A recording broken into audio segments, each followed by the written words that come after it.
interesting program in light of everything that's happening. Today we just announced a new wave of tariffs against China in an environment that is really increasingly worrisome to me. For those of you that know China Institute, we've been here for almost 100 years, since 1926, trying to help Americans better understand China through culture, through language, through art, education, business practices, technology, every area, food, yes, My grandmother took cooking lessons here at China Institute in the 1960s. So my connection is near and dear. Thank you for putting up with this space. We're growing pains. Behind you we're growing out. Downstairs we're growing out. We've got another 12,000 square feet that we're delighted to say with the support both of the local government in the city of New York and from Chinese support, plus local individuals and foundations will be building out. So soon we'll have an entrance. We don't have to climb up through elevators. We'll have a proper way to get in. Anyway, I think that one of the things that I found, I've lived in China for nearly 30 years, actually over 30 years, and I came back, and I come back to New York, and I see one of the most things that slaps me in the face is there's really a paucity of trust. That Americans, particularly Americans, don't feel comfortable with a lot of what's happening in China. And what do we do about this? Because this lack of trust, where does it come from, and where is it going to end up? Well, I think it comes from, in many places, a lack of understanding and a lack of appreciation. That's not to say that America and the United States are going to agree on everything, but it is to say that we better think about and have come from a place where we have a bit more knowledge and a bit more understanding to understand what the other side is thinking about. Because China and the United States are probably the two most important countries to occupy this planet for the next chunk of time. My own personal view is we can agree to disagree on some things, but we also need to find a way to collaborate on the things that are important to this planet. So today we have very, very timely technology, Huawei. Experts in the area are going to come and give us their vision and their insight. I don't want to get the titles wrong. Today we're joined by Andy Purdy. He's Huawei's Chief Security Officer. Worked for many years at the high level on security issues in the U.S. government as well. Paul Triello is head of the Geotech practice at Eurasian Group and served also for more than 25 years in the U.S. government, focusing on China's rise as a science and tech power. Doug Fuller is with us. He's a technology expert and professor now at the City University of Hong Kong. And this evening, our moderator, Sherry Ann, we're all grateful. Sherry is an anchor with Bloomberg and is here with us this evening. So over to you, Sherry, and thank you all for coming.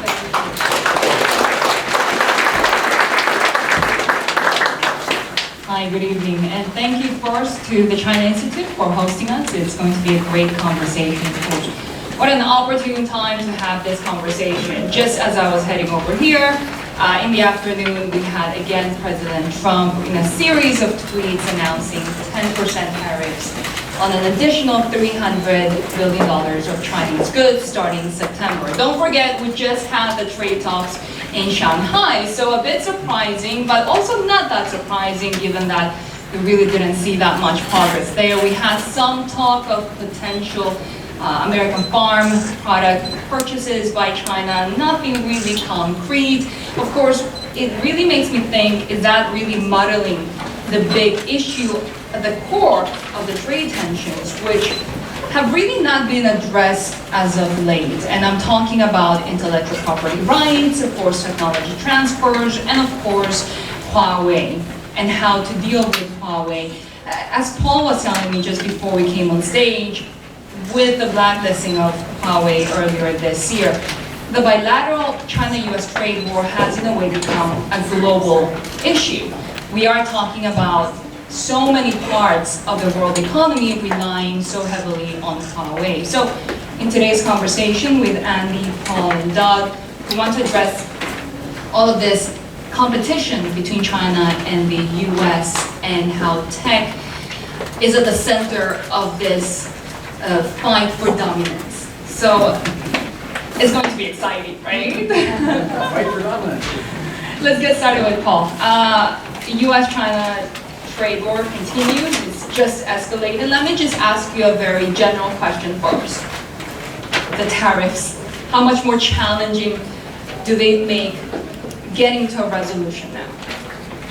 Well, I think, there, clearly, as you noted, the talks in Shanghai didn't go as well as was originally portrayed. And I think, the president wants to use what leverage he has, and I think when the team came back from Shanghai, he probably got a little more negative report than might have thought. And so, the tariffs have been ready to go since June, since before the G20, and so we had understood that he might use this. But I think the tariffs are, one lever in the president's arsenal here, and I think, there are lots of other things going on as we can talk about, like for example, the Huawei issue. I think the Huawei issue is really the big 800-pound gorilla in the room for both sides, in the sense that it's a very difficult problem to solve, that Beijing will want to see progress on Huawei before we get back to some normalcy in the trade negotiations. And so the tariffs add yet another layer of complication on this, because Beijing is not going to like being forced to negotiate with another tariff gun in its head, right? So it complicates things, but I don't think it'll derail necessarily the opportunity to get back to the talk. But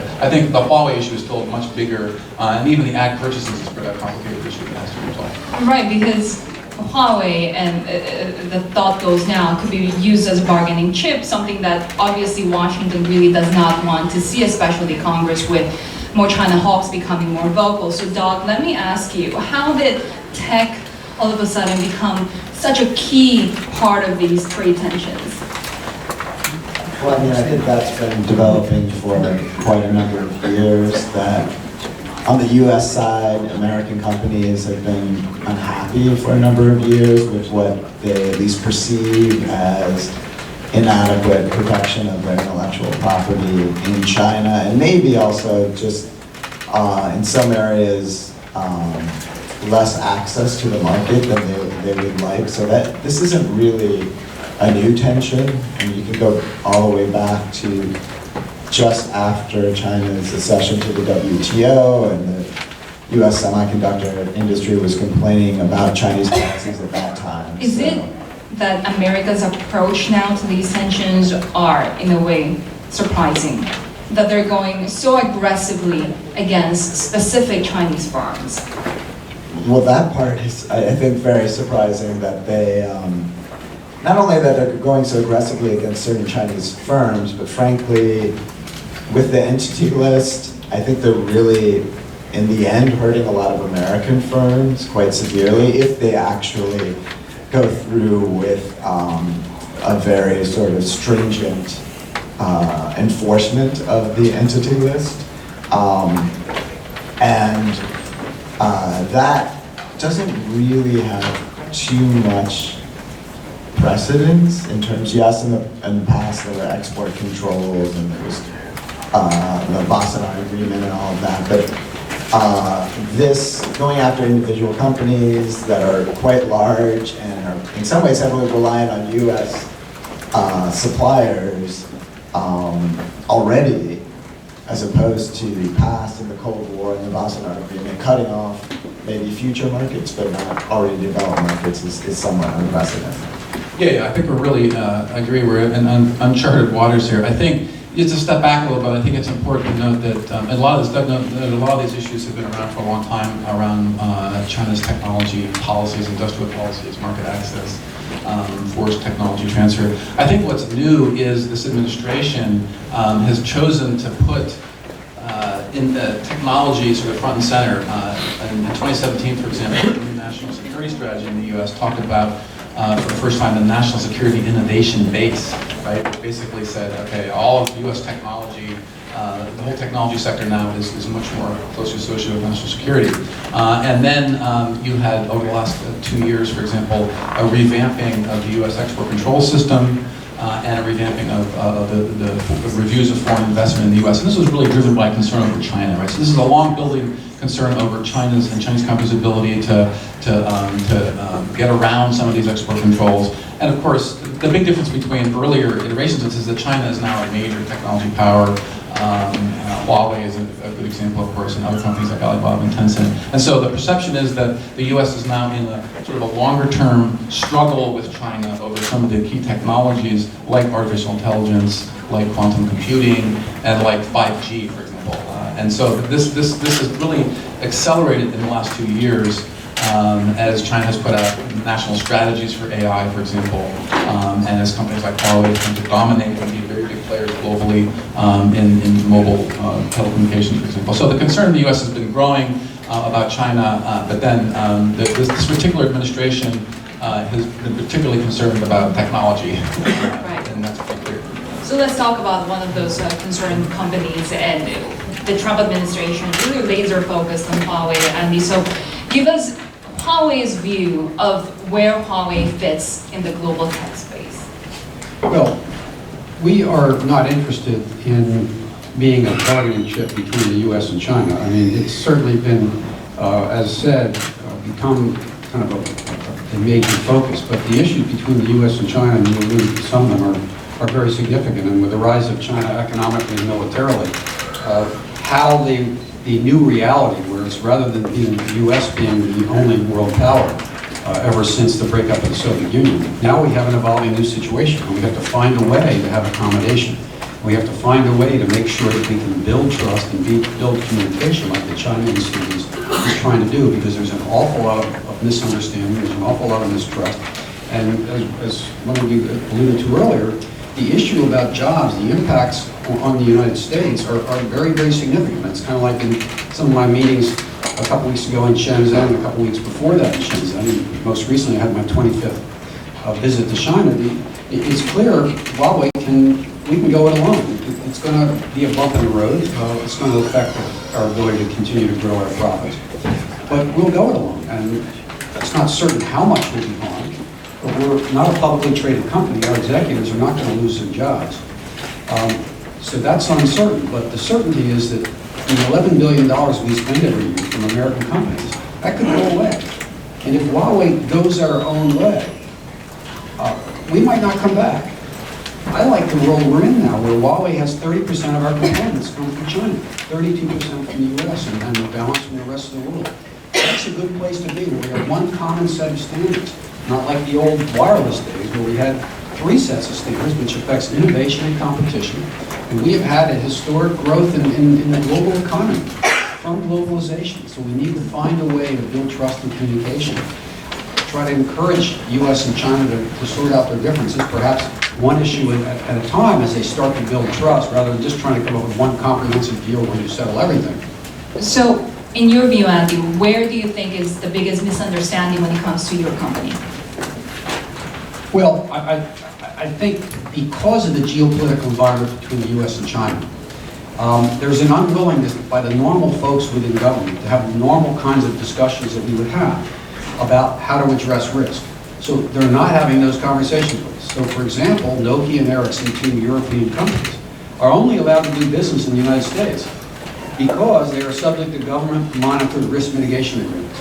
Government-monitored risk mitigation agreements. That's why they can do business in the U.S. despite deep ties with China, very deep ties with China. And so we're asking the government, let's talk about those things. Let's talk about what mechanisms, perhaps some of those, perhaps some we've learned in the UK, Canada, learning in Germany, that can address these things. And so we can solve these issues, but frankly, the issue of the entity list, who we can buy from, that's going to hurt Americans.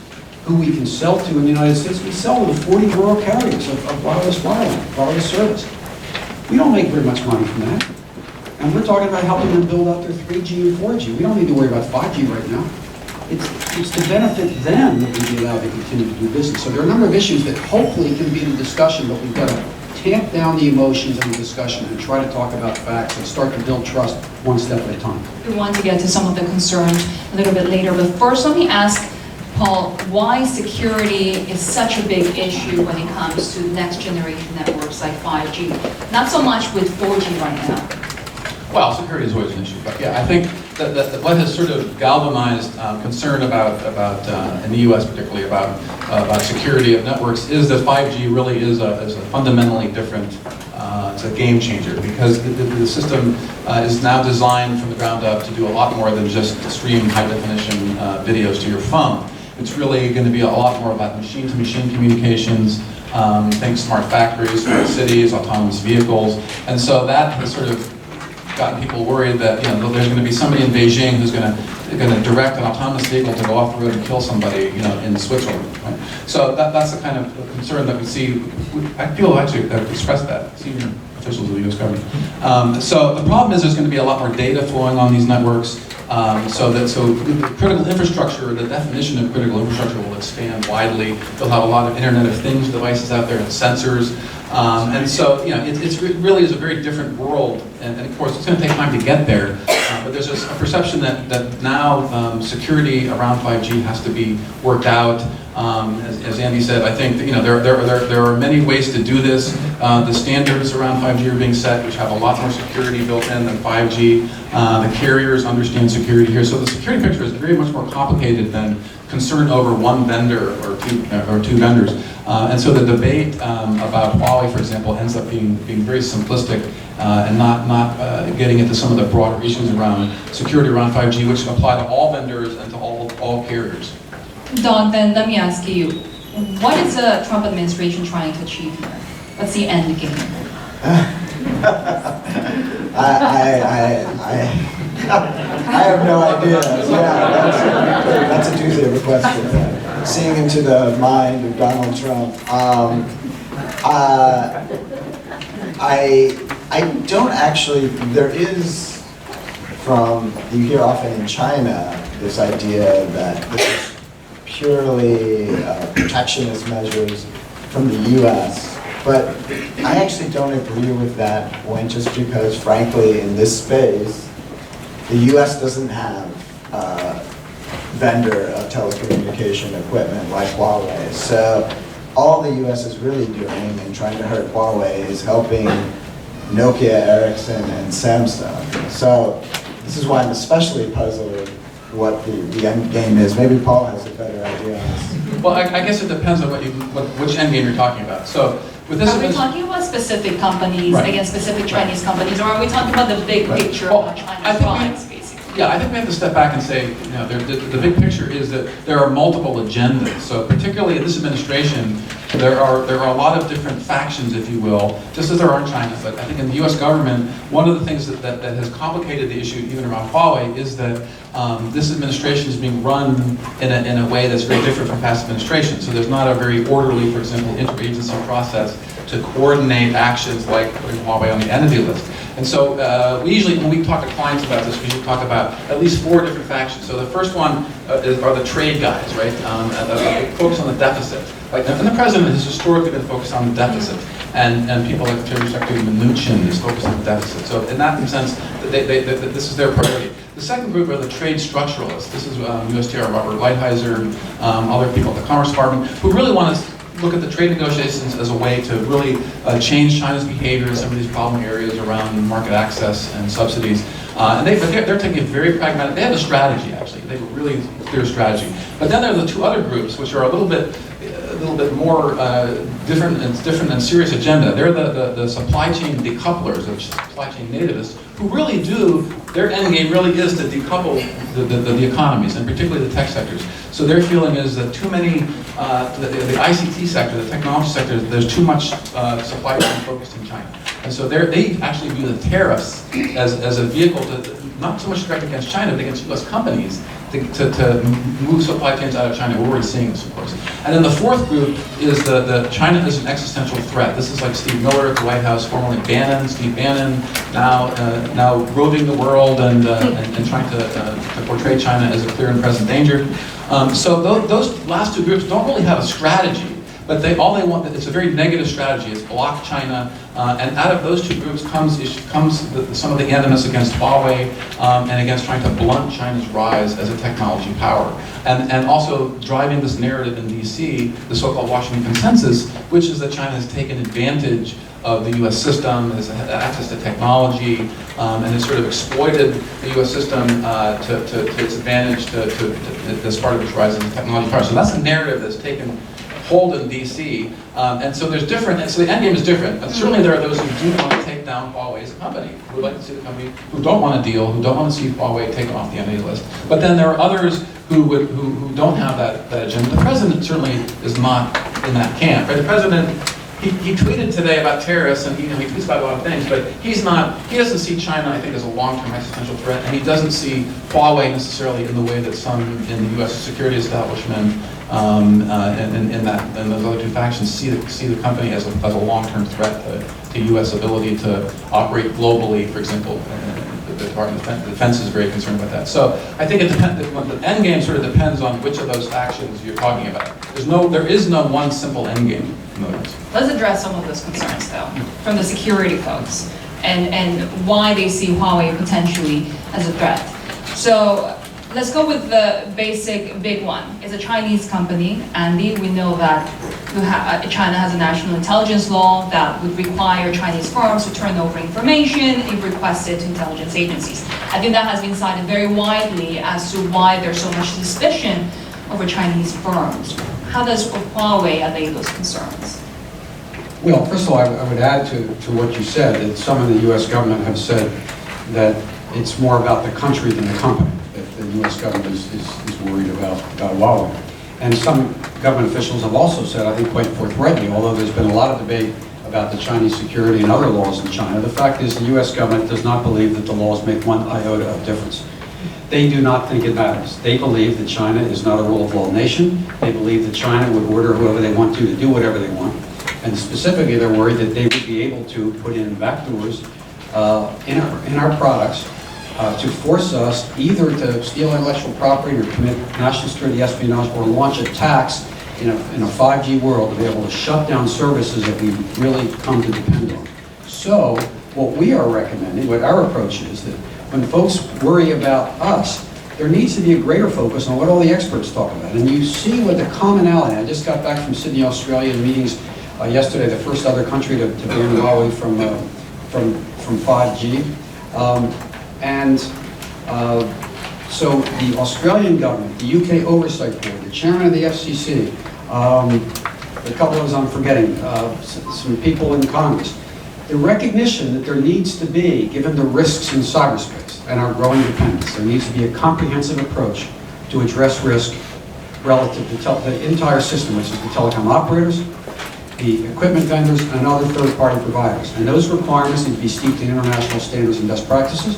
There need to be conformance programs so folks can verify whether or not the telecom operators, whether or not the equipment vendors or others are doing what they need to do. And part of that is, and we're willing to do this, that given two factors that folks don't talk about that much. One is that there are at least 5 nations in the world, probably 6, who have the ability to virtually implant hardware and software to prove hidden functionality or malicious functionality in anybody's products. Those 5 or 6 nations can do that. So that means, and secondly, and this is one that was reported on by Bloomberg, which apparently it's not yet a confirmed story, the possibility of implanting a tiny amount of code in hardware that can create hidden functionality that can be triggered by a subsequent communication. I think there's no confirmation that the story in Bloomberg was correct, heatedly, as you may remember, by Amazon Web Services and Apple. But the fact of that being a possibility, I believe, is true. I think that is a possibility.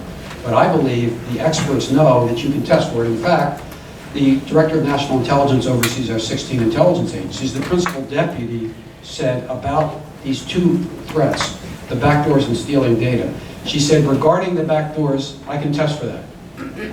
So she thinks you can test for it, we think you can test for it, we think given the capabilities of these 5 or 6 nations, all the products need to be tested because the bad guys can do stuff. Secondly, they're worried that because of our operations in the United States with customers, that we'd be able to access customer data improperly, and that's customer personal data and that's customer network data, which are kind of 2 different things.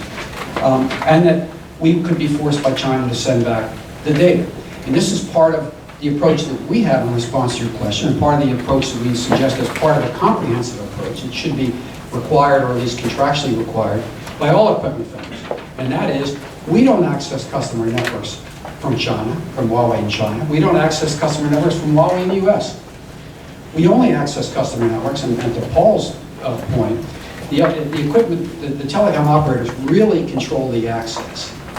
And so we only, if we're under contract to do so, we only get to access the data.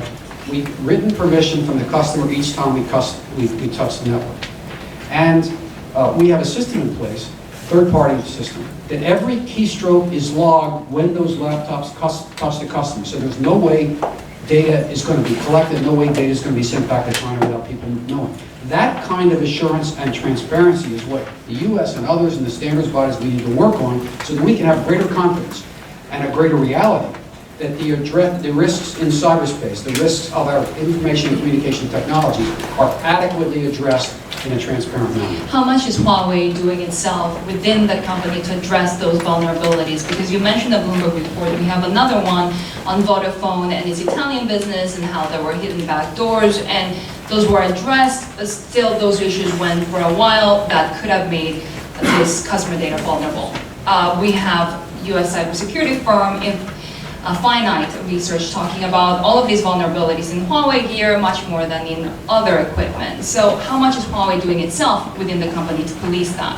Well, we have capabilities for internal evaluation of products, and we have external centers in Canada and the UK. We're working with Germany to create one with their intelligence service, one in Warsaw, Poland, where companies, governments can come in and test our products themselves if they like. We've gotten tremendous feedback, for example, from the Oversight Board in the UK to improve our software engineering processes. Everybody's stuff has vulnerabilities. And so part of what I'm suggesting is the comprehensive approach is we need to call on, for example, the equipment vendors, for us to work together to come up with our recommended assurance and transparency requirements, where we would publicly say that we'll look for and address the serious vulnerabilities before we deploy the products, and other things that we'll do after, and we'll put those in our contracts so we can be held accountable. That needs to be for everybody.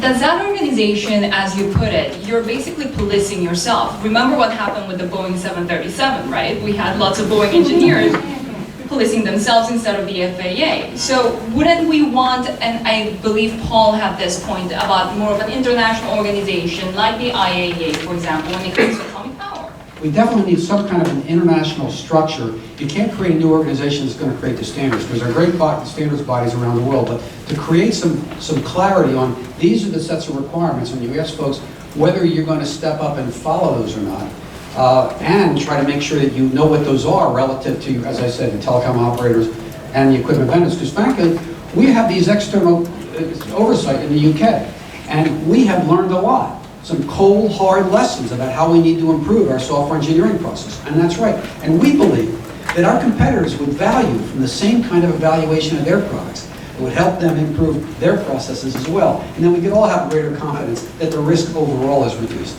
Right, it's a problem though, because the carriers, you're talking about adding cost, and no carrier also is interested in having all of its equipment subject to this, and so there has to be some balance found in terms of, as Andy said, really robust standards. The EU, for example, the European Commission proposed that its carriers develop an approach to 5G security, and they're working towards a standard in that area. So I think, but the problem is that it really does need to be global, because if it's not global, then 5G is going to be a global network and interoperability. And so the problem is there is no IAEA for these technology issues, and that's part of the challenge. There is no third body. I mean, the Huawei experience in the UK is something that could be replicated on an international level, but that would require a lot of agreement between countries that this was the right Which approach. definitely is so hard to see these days, right? So in the meantime, while we get to that sort of agreement,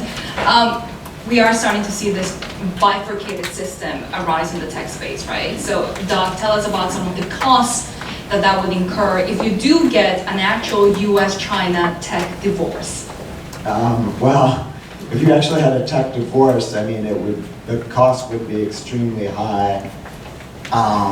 Principally, the US dominates these electronic design automation tools, which basically would be very difficult to design any types of chips without those tools. There could be some workarounds, but just the efficiency loss you would get in that space would be absolutely enormous. So that would be a huge loss on the China side. But on the US side, we lose out in so many other areas. I mean, China's making a big push now into the semiconductor space. They're really trying to learn from the Taiwanese experience. But frankly, the Taiwanese experience actually, in some regards, saved the US semiconductor capital equipment industry. The Taiwanese firms were very predisposed to use US equipment as opposed to the major competitor at the time, Japanese equipment. And that really helped out US industry. You can see that continuing in firms like SMIC in China. So if China was cut off from the US there, not only would help Chinese vendors, but much more importantly, help vendors from third countries in this area, particularly Japan. Right now, I mean, you've already seen a little bit of this. Tokyo Electron, the big competitor to US firms such as Applied Materials and Lam Research, is going around China saying, you know, the US, using US suppliers is very high risk. Stick with us. We make the same equipment, but we're from Japan, so there's not going to be. Which is really interesting because Japan has its own tech export limitations to South Korea, so they're politicizing their chips, or their technology. So this is sort of becoming a normalized situation around the world where you sort of put the two and two together in areas that should not be linked together or have never been before. Yeah, I think, you know, when we look at this, we see basically the problem of decoupling, which people talk about, and the consequences, you know, that breaks down into a couple of areas. One is products, sort of the supply chain decoupling we're already seeing. But then there's other key areas, such as financial markets. So, for example, in the US, there's a lot of talk about potentially delisting Chinese companies that don't meet SEC criteria for auditing. And that would be a huge thing. And then you see also on the issue of personnel, you see, of course, U.S. tightening up on STEM visas and creating a climate in the U.S. which is some deemed to be hostile to, you know, for example, for Chinese STEM students and researchers. And then finally, data. The data is a really big issue. And we have Sam Sachs in the audience who's done a lot of great work on data governance. And data is going to be the really key issue going forward here because, and that gets back to sort of the 5G issue, and that I think that the perception is that China is an outlier, for example, right now in terms of managing its data and allowing for things like cross-border data flows. This came up in the trade talks. It's one of the topics I think they'll go back to if they get back to the trade talks. That's really critical because the rest of the world is moving towards best practices in these areas. So in Europe, of course, the General Data Protection Regulation. In Asia, you have APEX, cross-border privacy rules. And China and India also are outliers here. And so when you talk about this bifurcation, it's, you know, the potential is for this to happen at many different levels. But we could wake up in a world where, you know, no data can flow to China from other parts of the world, for example. And that would be really a really bad situation for many companies. And would also impact, you know, particularly U.S. industry, again, depending on how deep the decoupling goes. Because, for example, already Chinese companies are beginning to think about designing out U.S. semiconductors, for example. And so we're sort of at a critical point now where if the situation gets worse, if the tariffs that we started off talking about, if those get ratcheted up and we get into a more negative downward spiral, that decoupling at these different levels will go deeper. Now, the ties between China and the U.S., for example, are so deep though in these areas. It's going to be really tough for some of these things to go to you know, much deeper. Because, for example, Apple is a good example. You know, Apple has a plant in Zhejiang where they're manufacturing the iPhone. So I can only pay $1,000 for this, and you know, that's because they have 150,000 people there in that facility. They're able to build that phone, and that's really difficult to move to, say, India or even Taiwan, because finding the right logistics supply chains and finding the right numbers of people do that are really difficult. So some of the easy things have already been done in terms of supply chain decoupling, but as you get deeper down there, some of the efficiencies that have been built into the system over the last 30 years, where companies like Apple go to China and they're able to take advantage of some of the economies of scale there, those are going to get really hard to do. And that gets to what one of our risks this year was at the Grazer Group was innovation winter. This was our number 6 top risk this year, that all these processes are diverting a lot of energy and financial resources into moving things out of China or you know, diverting financial, you know, delaying investment in China or not investing in US technology. And so the cumulative effect of that could be really negative depending on how deep it goes. And we could start paying $2,000 for those phones, right? 5,000, okay. So, Andy, let me ask you then. You, of course, Huawei takes a huge part in China's goal to commercialize 5G by 2020. Will this delay the process? Oh, I don't think so. I think one of the things we have to realize, because we have what's obviously the most advanced technology for 5G in the world, and you see, despite the issues between our two countries, take a look at what's happening in 5G. What is China doing for 5G? Well, Nokia and Ericsson are making a lot of money and going to make a lot of money in 5G. China is not stopping Nokia and Ericsson from participating in 5G. And part of the reason is because that's smart. So you talk about decoupling. Would decoupling be a net benefit to the United States in the short term or long term? I don't think decoupling would be a benefit to the United States in the short term or the long term. So we have to think about what's best for our people. And sometimes not decoupling entirely can be better, where you can use the stuff you really don't want to make. In fact, when we look at the current situation, people are saying, well, maybe the U.S. shouldn't have gotten out of the information communication technologies and telecom vendors. Maybe we shouldn't have done that a while. And in fact, as we look forward, maybe we should build that whole industry to be active in 6G and 7G. I think those are probably both wrong. I think we didn't make a mistake in what we did, and we shouldn't decide we're going to put all of this money into 6G. What we need to think about is strategically what's in the best interest of our country. And so I would suggest what we need to think about is we need to look at all the jobs that are going to be created from the digitization of the vertical industries that are going to come from 5G and IoT. Huge, huge jobs. They're going to be, the technology is going to enable these jobs. So we have to work to figure out what are the best ways to do that. And from a security perspective, because it is a balancing between the benefits and the costs and security, we need to make sure that we work globally to strengthen the standards. The 3GPP standards, which is not a uniform international body, but it's a uniform set of for 5G, not just for security, but it's for functionality. And so you look forward, there's a roadmap for the development of the standards, just as a roadmap for the development of the digitization of vertical industries. The US government and major companies, don't just complain that Huawei is a global leader in standards, get involved. We welcome you. There are all these risk scenarios that aren't addressed yet because they don't need to be, because they're on a roadmap. We need to work together to come up with what those are going to be. We're all going to benefit. How much progress are you making in sending that message to the rest of the world? We have already seen, say, Australia, New Zealand, Japan ban Huawei. Well, actually, one contract was forbidden in New Zealand, and I don't think the door is completely shut in Japan yet. What we see is, you look globally at the U.S. government approach to Huawei, and you see the outreach around the whole world to try to block Huawei. And the astounding, and frankly, as a person who loves his country, disheartening in a way, the fact that all these allies are pushing back on the U.S. I mean, it's amazing. Look at the UK and Germany, for example, one of the U.S.'s closest allies, and they're giving them the classified information at the highest level. And the U.S. could not give them any evidence of wrongdoing by Huawei. So they said, we're going to do what I think all the experts of the various groups I mentioned around the world agree, is there needs to be a comprehensive approach to risk steeped in international standards so we can all make sure there's assurance, resilience, and transparency. Within Washington right now, there's a lot of suspicion about Huawei, and I'm not only talking about security issues aside. We have seen the allegations against CFO Meng Wanzhou when it comes to violations over Iran sanctions. We have seen other accusations by private companies against Huawei on stealing trade secrets and so forth.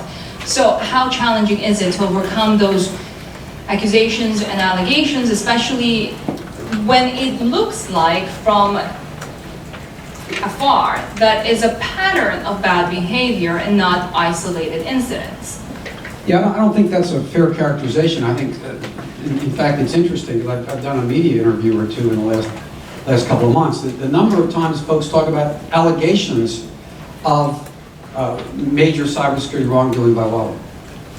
Allegations that Huawei has these deep connections with the China government. Allegations that Huawei has succeeded because of heavy support from the China government. None of those are facts. And in fact, the allegations about national security, no. The government people have said it's about the country, not the company. They believe that if asked by China to conduct the spying I talked about, or shutting down the networks, that Huawei would do it. There are some allegations around the country, some of which are still under investigation. 2017, T-Mobile, a jury finding that Huawei actually stole robotic technology. January 28th, the DOJ indicting Huawei for theft. All of those, would you just characterize them as ongoing investigations? I'll treat that as a rhetorical question, but I'll answer it anyway. As a former federal prosecutor, I know the difference between a civil case and a criminal case. And I know what the U.S. Attorney's Manual requires when there's been a civil case, which there was in the T-Mobile case. The requirements for something extra is the reason you bring it criminally. And I recognize that the jury verdict in the T-Mobile civil case found no malicious conduct by Huawei. Yet that case, now brought criminally with no additional allegations, is cited by 3 cabinet secretaries in the press conference as being evidence of repeated ongoing conduct by Huawei. And then the second case is an example of alleged violation of trade secrets from outside the U.S. regarding a false statement made to a bank. I, of course, can't comment on the specifics of that. Those are the 2 things that we're really talking about. Some of the lesser instances, you've got some allegations of employee misconduct. Some of those are still under investigation. Some are instances where it's not management or senior management that are involved in it. So despite that information, the UK and Germany, for example, have pushed back and said, we're going to find ways to address risk. We're going to do it relative to all vendors because that's the smart thing to do, and that's what all experts say is necessary. So in about 10 minutes or so, I'll be opening up the floor for questions, so do keep that in mind. Not just yet, I see the hands over there. Doug, so let me ask you, given the ongoing trade negotiations right now, how much more challenging does the environment right now, where you link national security with the economy, make it for actually getting into resolution? Well, I think it makes it much more difficult. I mean, obviously, part of that linkage is because there are these national security exceptions under the WTO framework, so the U.S. Smartly, from sort of a negotiation perspective, has been using those to gain leverage. But it also opens the door to fanning all these fears that are perhaps unfounded of Huawei or other firms in China actually being a national security threat.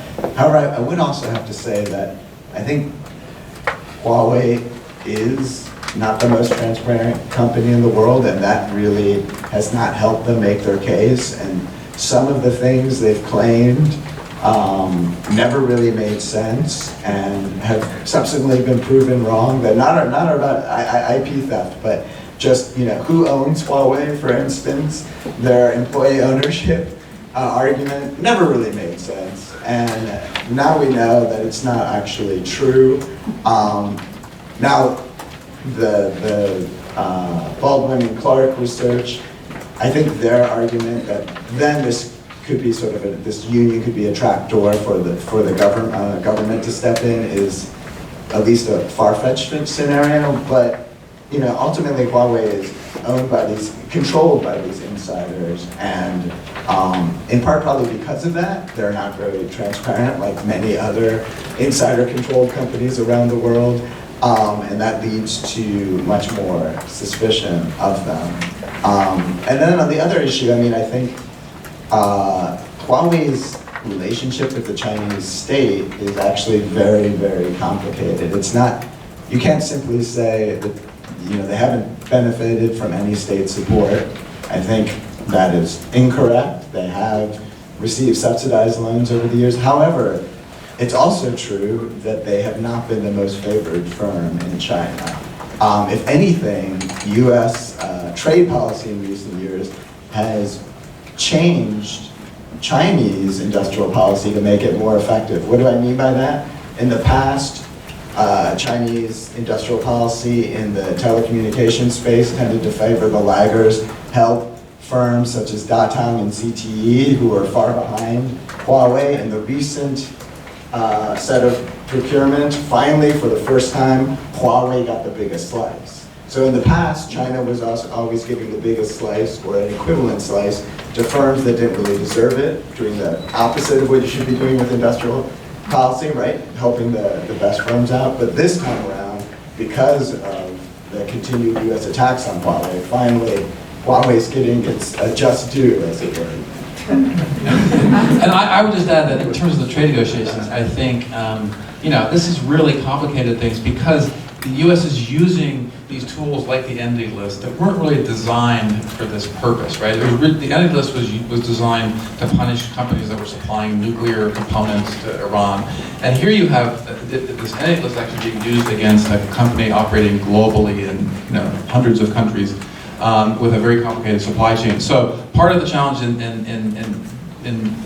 issuing the Entity List action and then on top of that tying it to the trade negotiations means that we're in this very difficult position where now there are many constituencies that have to be satisfied with the outcome of this. So of course Beijing will not be happy if the U.S. continues to keep on the Entity List and deny it access to U.S. technology. The U.S. Congress is now involved in this whole dispute. We have an amendment to the U.S. National Defense Authorization Act which would require Congress to approve of any change in Huawei status.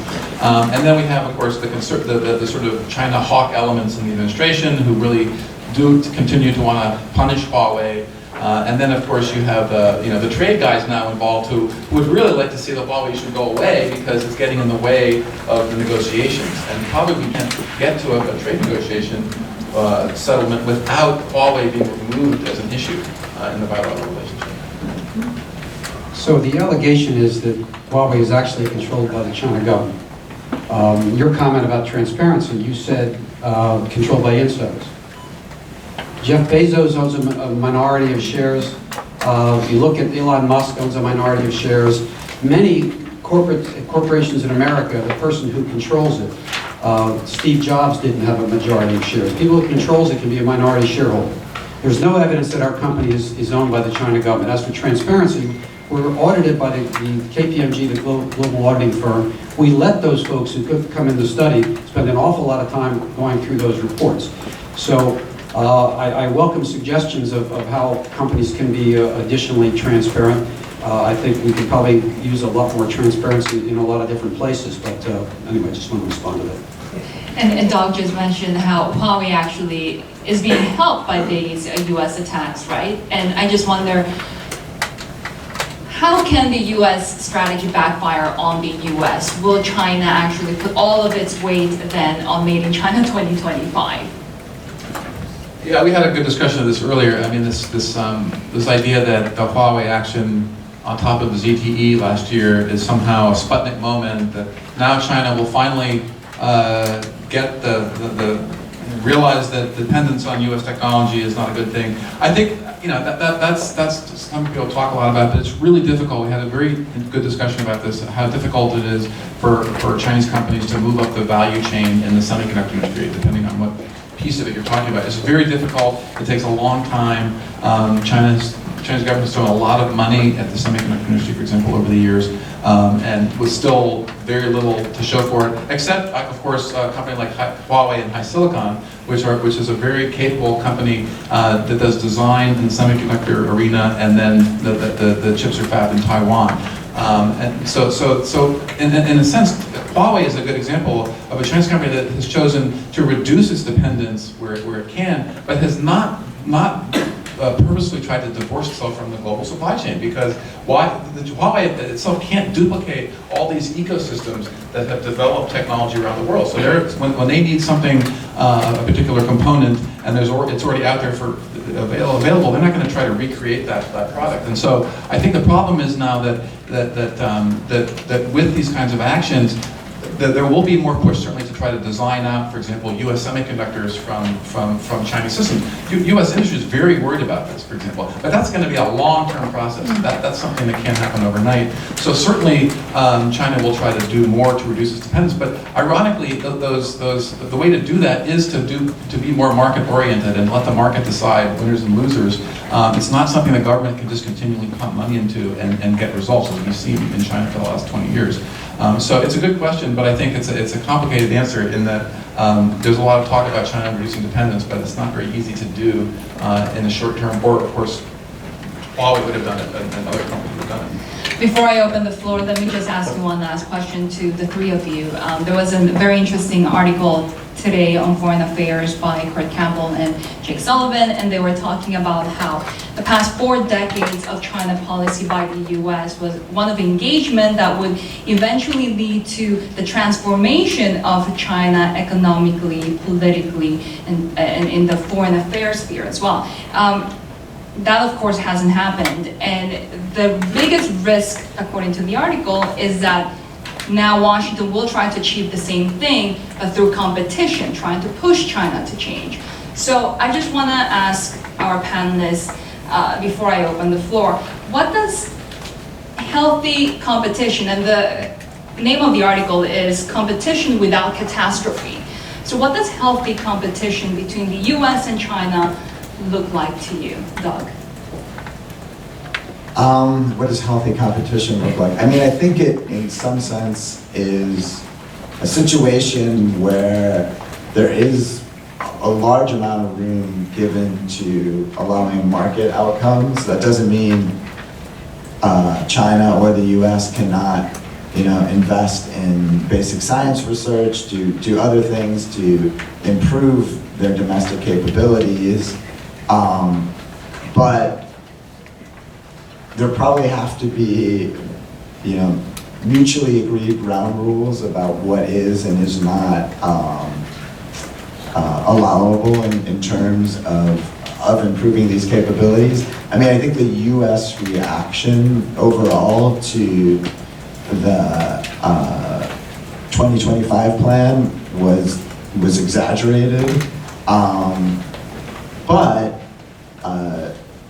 there have been industrial policies over time in China that directly or indirectly have tried to close off this competition, and that also leads to frustration and distrust.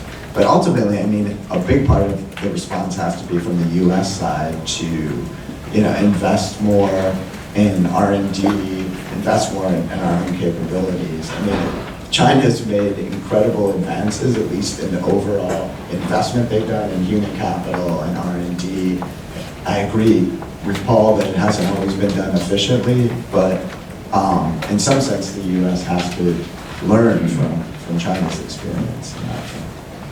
Yeah, I think the competition it's a great metaphor here, and I think that that's where the issues around the trade negotiations are really centered. So it's basically about leveling the playing field. So there's a perception that China has been in the WTO now for a long time and has some of the changes that were anticipated have not happened. And so I think that's the outcome of the trade negotiations. I think is critical because the whole goal of the trade negotiations is to level the playing field, to reduce subsidies, to stop forced technology transfer, to open up key areas like cloud services to competition. That was late in April. I was very encouraged because they finally started to talk about things like cloud services, which people care about, right? I mean, a lot of the discussions were about past sins of China, if you will. But I think the talking about the future and talking about opening up key areas like cloud services, my understanding was that Chinese companies like Alibaba supported that, right? Because they think they can compete against U.S. companies in that area. But it's a very complicated issue because it gets into content issues and other areas. But they were starting to talk about it in the trade talks.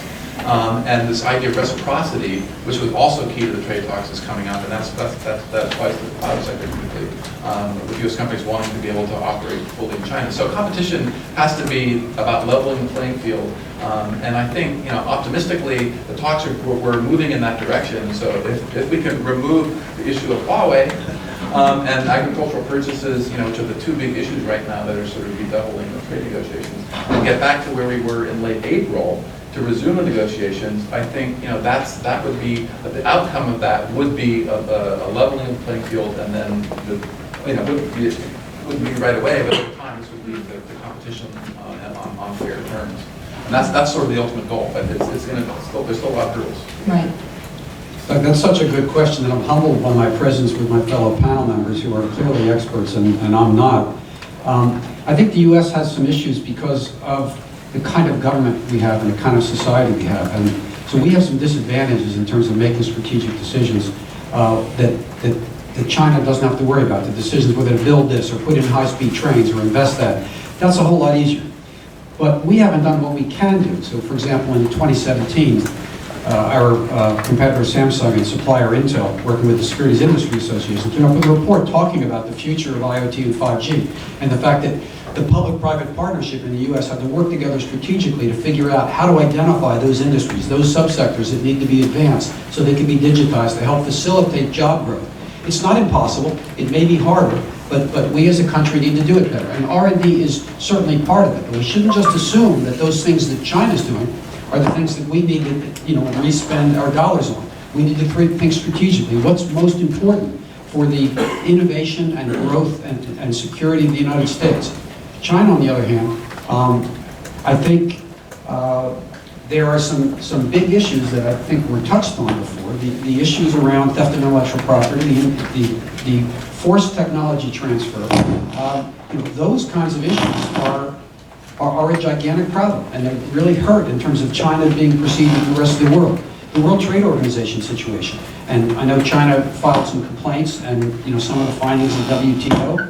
The issues about when China wants to participate in these world bodies, they have to follow the rules too, and the world has to hold them accountable. And just because you have a lot of money, you don't necessarily get the outcome you want. Just because the U.S. has a lot of power, they want to block Huawei around the world, but people are pushing back. We have to make sure we push back on governments when it's appropriate to do that, to help make sure that we don't make stupid decisions to do cutoff between two countries that's going to end up hurting everybody. We've blossomed in those last 40 years, and we need to continue it. And we need to try to work with our leaders so we can think strategically and sensibly about how to promote innovation and how to address real risk. Right, on that point, we're going to open up the floor. So I'll have to go there first because they raised their hands about 15 minutes. Yeah, go. Stand up. Stand up and identify yourself, please. Hopefully, help me this time. I'm going to give antidote of this Huawei or this issue, and also. You know what, hold on a second, we need to get. You don't have to do the microphone.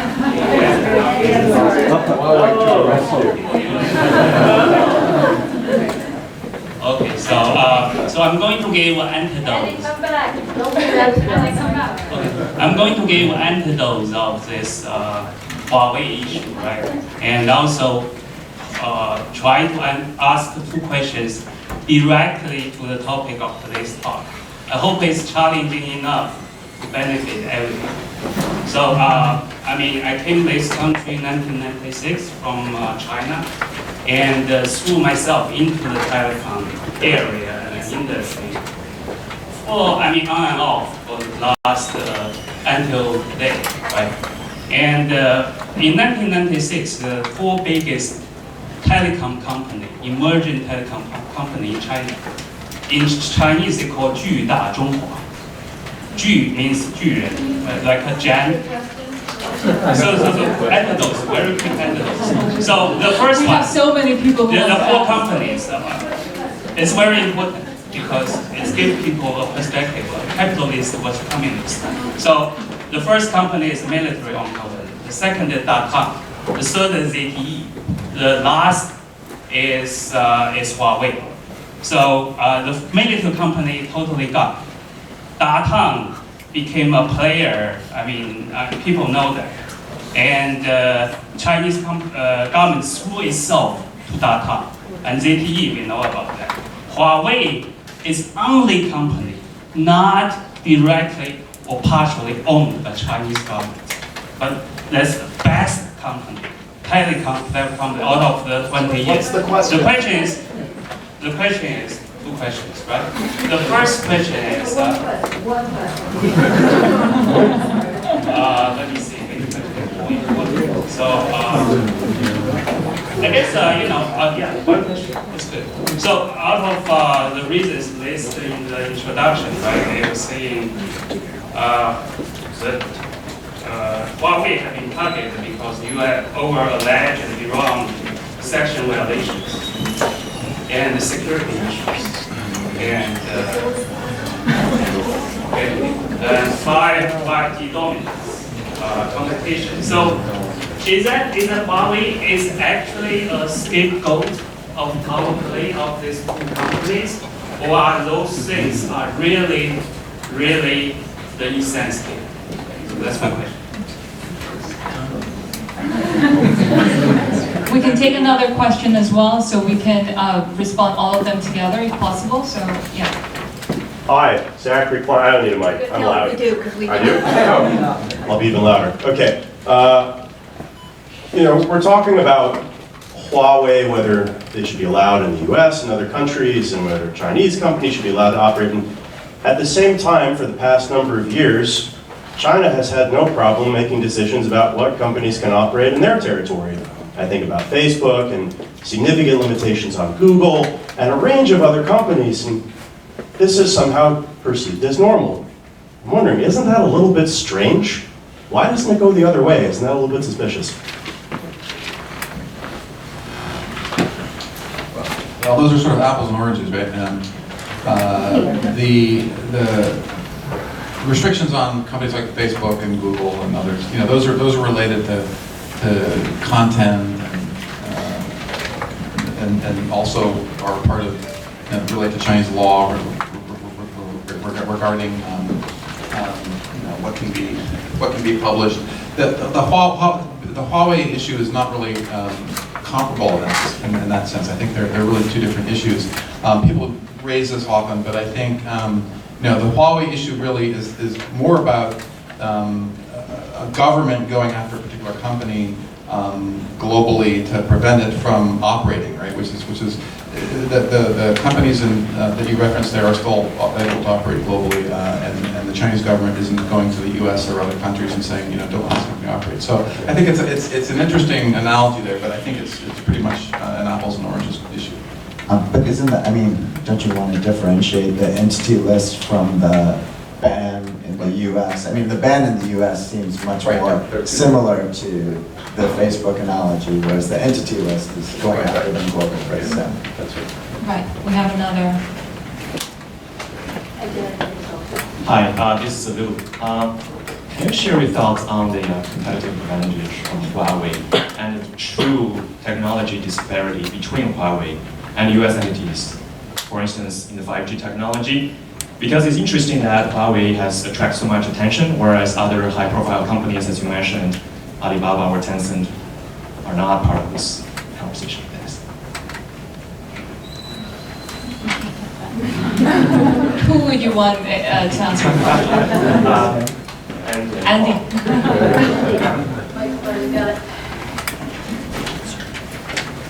I'm not quite sure how to answer the question. I think we start to get into issues about how do you compare technologies. And so the issue, for example, of when Huawei's in Iran versus Nokia and Ericsson, what's the difference in terms of the technology? What's the difference in the capabilities? And if Huawei is 12 to 18 to 24 months ahead of the others in the technology, how is it that the U.S. is going to roll out 5G fairly quickly, not as quickly as South Korea and some other countries? And I'm told that one of the ways they'll do it is that because they'll have multiple vendors, probably as was said, Nokia, Ericsson, and Samsung in the RAM, that I'm told that it just means that they won't have hardly any capabilities. It might be, I don't know if you saw Comedy Central when Noah held up the cup that said 5GE, in terms of the AT&T phone, it wasn't really 5G. I think there's going to be a legitimate question about the 5G networks as to whether or not they're actually 5G when it's rolled out.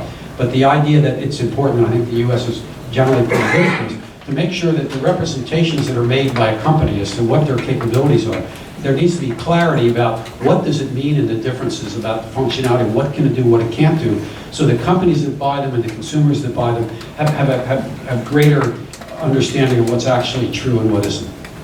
Yeah, and I would just add, there are no U.S. competitors, right? We're talking about Ericsson, Nokia, and to some degree Samsung. And so clearly, because Huawei has invested so heavily in R&D over the last decade, in particular in the RAN, the Radio Access Network, to try to avoid using acronyms, Huawei has a huge advantage in that space, and no other company in the world can compete because they've invested in that in R&D, and they've contributed some of that IP to the standards bodies, and so they're going to be control a lot of the standards, such as patents around 5G. So clearly, they have a very clear capability, technological capability that's very difficult for other companies to duplicate because this requires a lot of investment in R&D and requires a lot of really good RF engineers to do this. And Huawei has a very good reputation, for example, with the carriers in Europe and other places in terms of service and innovation, particularly in the RAN. So there's no doubt that Huawei is a technology leader here. I think the reasons, going back to why this is a big issue, is because of the whole concern around 5G and other areas. I mean, Alibaba and other Chinese companies are very capable in other areas like cloud services or mobile payments and that kind of thing. But there's not the same concern around that as there is around a company that's providing critical infrastructure globally to many countries. And it's going to be a leader in 5G. So it's a different sort of... Right, Shimilode. My name is Emily Decoupling. So a little bit of context, I work in a health tech company that's around the corner. We're about a 3-year-old company that's leveraging AI and machine learning to make better outcomes for cancer patients. So I'd love to hear some comments from Paul. Colleagues of mine and I are concerned about measures taken both by the government and in academia to mitigate a perceived threat from China in the biotech space that we think might, cripple progress in the U.S. And we haven't talked much about biotech today, and so I would love to hear your comments. I'm specifically thinking of the professors, the couple of professors at Emory, who were asked to leave their posts in May along with their entire lab. And by the way, we did a whole program on that just recently. The scientists and technologists were coming under pressure. So Yeah, I mean, that's a whole other ball of wax. I think, part of this decoupling that I mentioned earlier is this on the personnel side, and you have the FBI director in the U.S. saying that every Chinese student is somehow working for the Chinese government. And there's been a lot of pushback on that, of course, and a lot of universities have come to the defense of their Chinese students and researchers. So, this is a complicated question. I think it goes back to this concern that I mentioned earlier, this perception that China is somehow, that everything that China does in the technology sphere is state-directed, and that China's taking advantage of the U.S. openness of the U.S. system.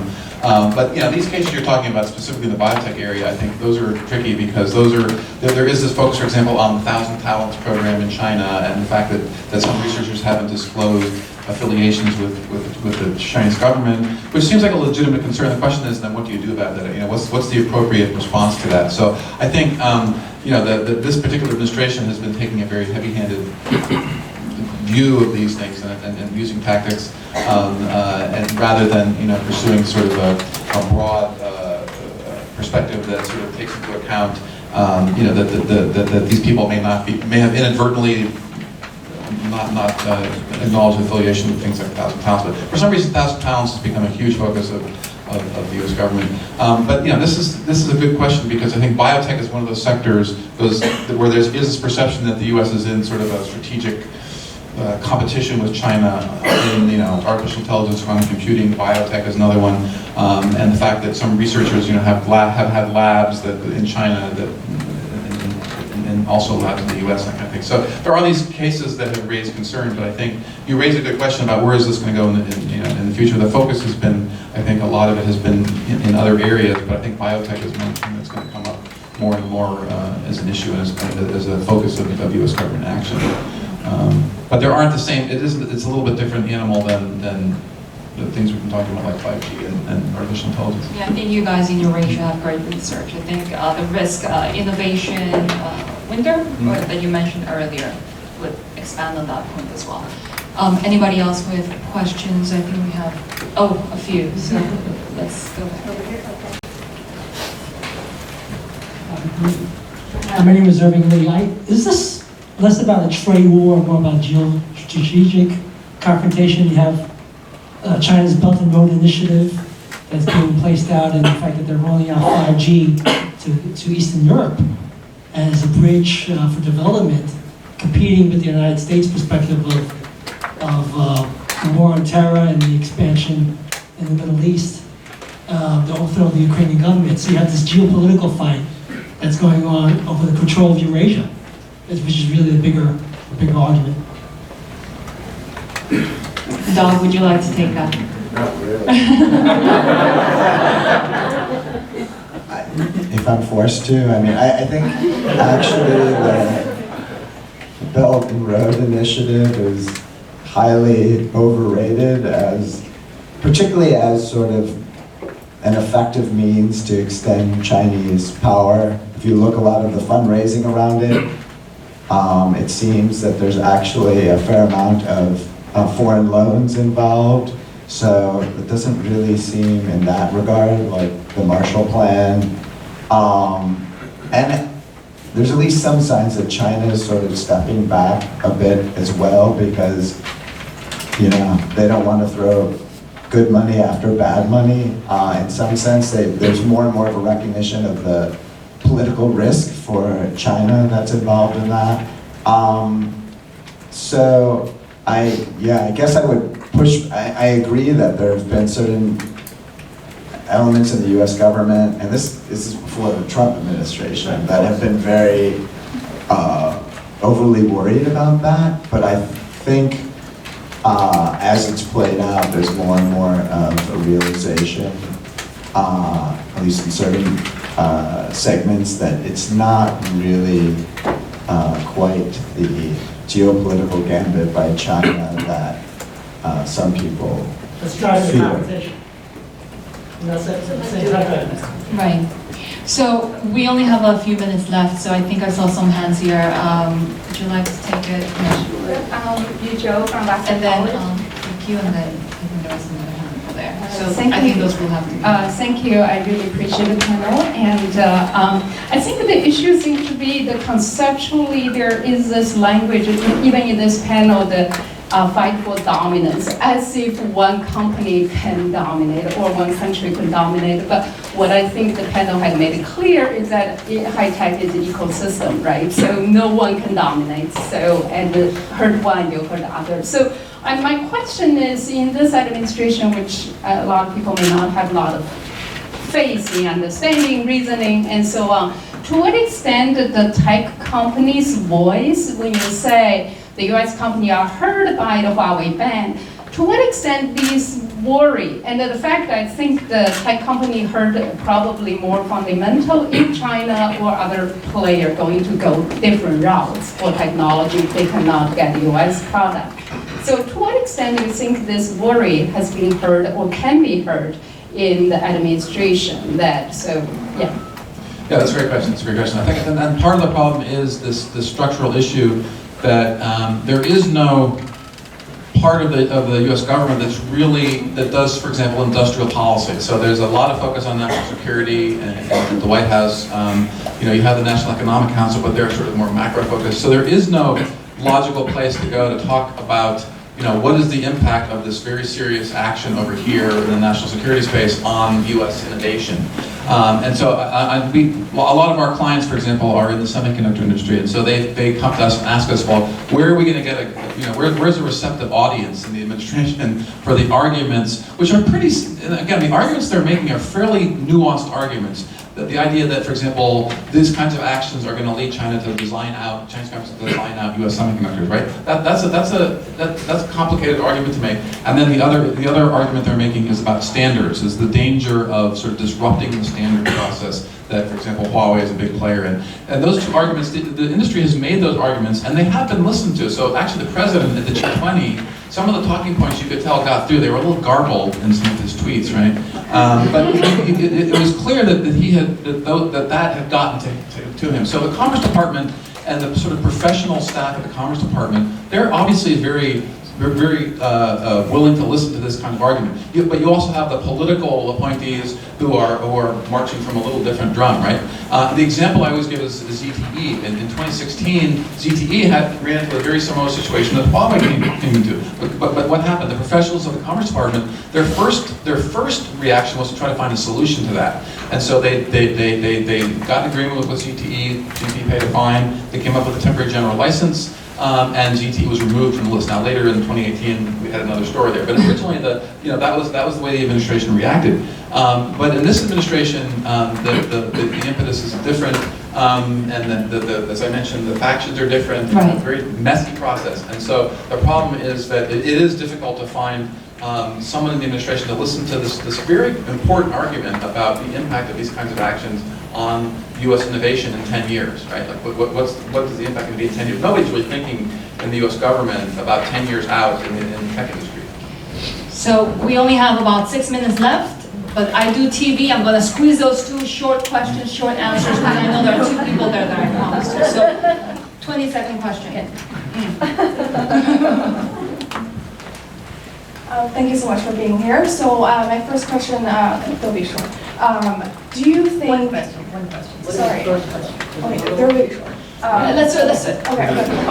So do you think it's an effective strategy for U.S. to use Huawei as a bargaining chip with China? Right. And second, for Mr. Purdy, Huawei's earnings has actually done pretty good this last quarter. So are you eager for U.S. and China to make a deal, and what's the next move for Huawei in the U.S.? First question is easy, no. Let's go, Andy. Oh, wait, Doug, you have something to add to that. I know. 1 sentence. Lightning round. No, we're not eager to have the U.S.-China deal to affect Huawei's situation. We just want to be able to talk to the U.S. government. That's fundamentally what it's about. And Good. Thank you. Quick question. Gene, in January, the Huawei CEO said that the company would never pass data to the government, which is very assuring to hear. But this summer, I read a lot about changes in the China cybersecurity law. Can you describe what's in that cybersecurity law, and will the CEO be able to keep his word? there's a more complicated answer to that question that we could debate forever. We say the law doesn't say that, the experts say, the government says it doesn't say that, and he's basically saying he would shut down the company if the Chinese government forced us to do that. No government in the world has asked us to do illegal backdoors, and we would refuse if they ever did. Wow. Thank you so much. Thank you.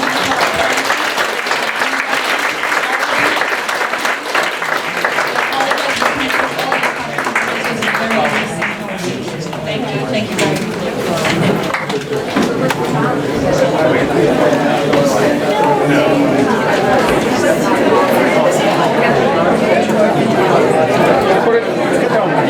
much.